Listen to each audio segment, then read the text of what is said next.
And now, broadcasting from Titletown, USA, here's Joe Simon.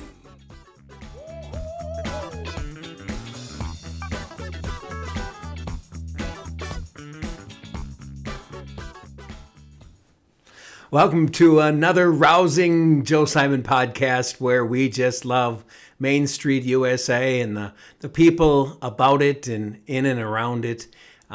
So many things to talk about, and we like to do little snippets on thoughts that we're picking up as we continue to talk with business owners and people that work hard at businesses and various aspects. And so today we're going to talk just quickly about banks and life insurance. So a quick question for you. So how do you think banks domestically and internationally are doing right now? Do you think some of the things that are taking place in the monetary system are influencing how banks are looking at their loans, how they're looking at their debt to earning ratio, things like that? I'm interested in knowing what your thoughts are to that question.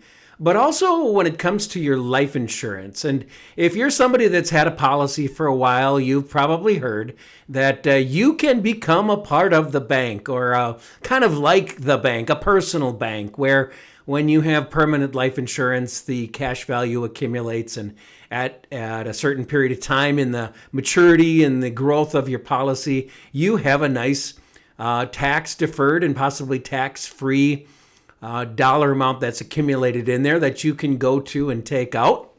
You can pay for weddings, you can pay for college education, you can, in some cases, depending on how much you've been saving in these permanent life insurance policies, use for maybe your next cottage purchase or a big trip of a lifetime. I think you get the idea. So here we are today in 2025, fall of 2025, and the world seems to be leaning in on gold and silver and pre-1933 coins and really a reflection of where we stand in our monetary system, a fiat monetary system that exists in the United States and trickles throughout the world right now. Which brings me to life insurance and something that I would say going back to probably around 2019 to 2020, if we can think back that far, so much has happened during that time. What we saw was this premium financing idea of life insurance. And I'm going to go through kind of a detailed description of that to remind you or to maybe inform you on this. But generally, the quick version of this was you were sold a badly needed life insurance policy because of the death benefit, typically tied to a business or a larger estate. The life insurance death benefit would be used to offset the death of that person insured for very specific and very important purposes. But coupled with that became a partnership, so to speak, with a financing institute. Could be a bank, could be a local bank, could be a large nationally recognized bank of some kind. And you entered this agreement where they in turn would own a portion of the death benefit and lend you the premium, in some cases up to 85 to 95% of the premium over a period of time. And it gets much more detailed than that, but the concern that exists in that thought today is this: does that bank, that partnership that individual would have in that premium financing life insurance policy, does that bank own the right to call that loan at a certain period of time, or possibly even increase the interest rate even higher than it might be right now because of things going on behind their doors? What do you think? I'll let you think on that one for a minute, but let's go to the details of how the premium financing of life insurance works. There's a third-party loan. A lender provides a loan that covers a significant portion, possibly as much as 95% of the policy's premium. A security for the loan, the policyholder pledges that the life insurance policy itself and its cash value to the lender will be used as collateral.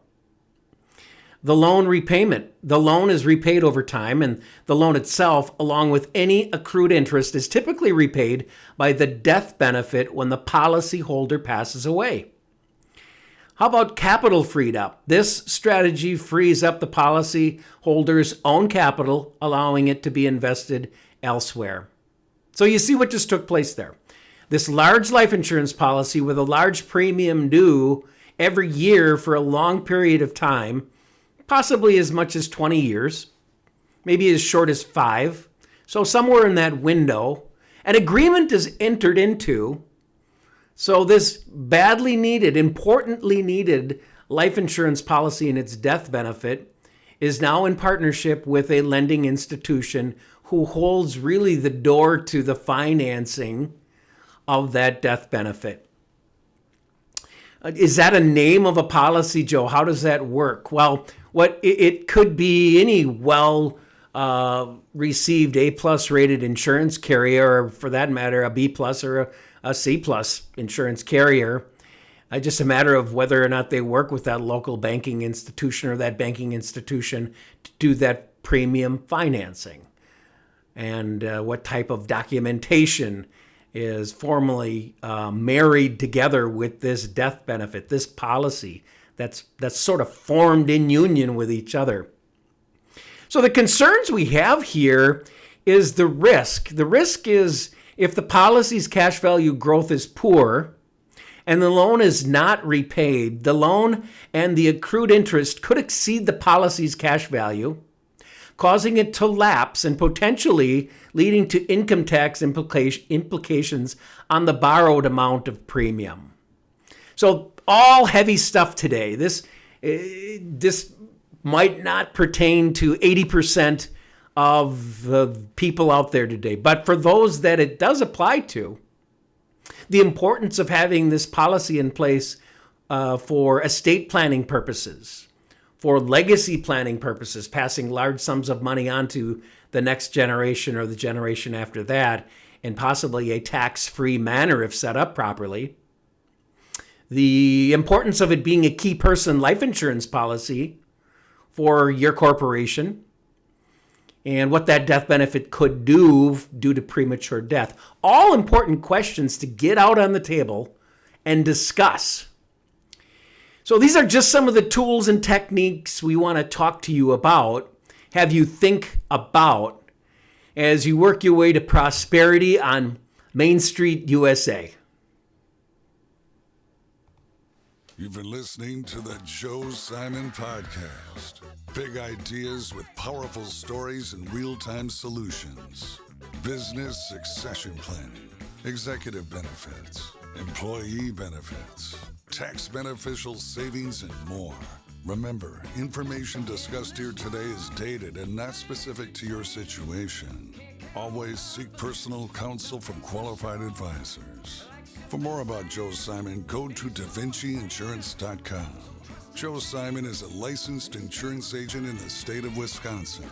Licensed to advise on accident and health, life insurance, disability insurance, and annuities, as well as qualified long-term care insurance. Make sure to visit the DaVinciInsurance.com archives for more of our podcasts.